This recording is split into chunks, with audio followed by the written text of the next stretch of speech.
Malcolm Farr, what's interesting about that is that Tony Abbott has never been particularly well trusted, and his capability rating has always been low. Julia Gillard at one point had high ratings. She's now crashed through the Abbott line. And she's crashed through the Abbott line, then on top of that the slipper thing has backfired on her. Is it any wonder that now there are reports starting to appear about talking again about leadership? No, a senior Labor figure said to me last week, the only thing we had going for us was Tony Abbott, and now we can't even rely on that. He was talking in the context of the Peter Slipper affair. Look, voters don't like either leader. It's highly unlikely that the Liberals will change, though, because they will stay with the modern version of the drover's dog and go into government. The Labor Party will now have to think again about leadership, and it is so painful, it has been so painful, they probably won't do it a third time. And I think you might expect, despite all those findings, that Julia Gillard will take the party into the next election. But they are dramatic graphics, aren't they? And you already have Julia Gillard in free fall. Now she's got the millstone of Peter Slipper around her neck as well. One of the ways you can look at those graphics is to say that Abbott has managed to pull her down to him. And in the course, and now beyond, and now beyond. But and in the course of that, he hasn't won any hearts and hasn't won the trust of the Australian people. But maybe that is just an extraordinarily tough-minded trade-off he's done with the future. He knows he's not going to be loved by the tactics he's pursued. But what he's done is to essentially destroy another Prime Minister.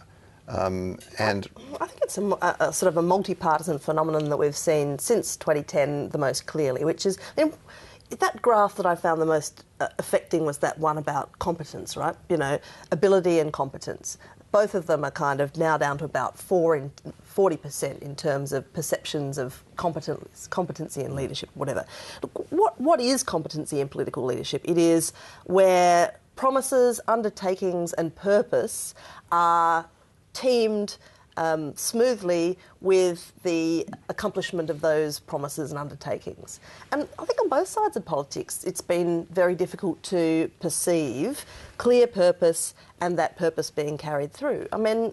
Well, in Julia Gillard's case, it's expectations betrayed or disappointed.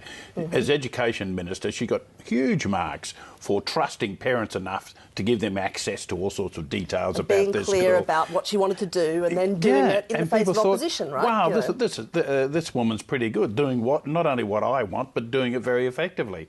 She might be pretty good as a Prime Minister. But almost as soon as she got the Prime Ministership, those expectations produced disappointments, and she's marked down more heavily because of that than Abbott. But it's not just the sort of, there'll be no carbon tax under a government I lead. It's all sorts of stuff like, yeah, we'll sign up to this pokies arrangement and then sort of weirdly wiggle out of it. Not for reasons of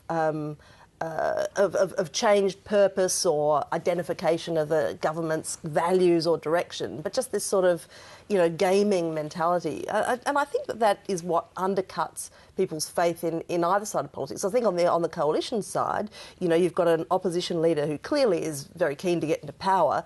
I'll take apart this whole, carbon tax scenario. Why? Because I sort of believe in climate change, but, sort of don't, and I'm going to introduce a whole different kind of system. It's not clear how. It's also not clear how I'm going to achieve all of these budgetary undertakings that I'm making. I'm not really saying much about industrial relations, even though everybody knows that it's kind of a fairly core part of the coalition ethic. I just think it's difficult for people to pick out purpose and then ally it with action.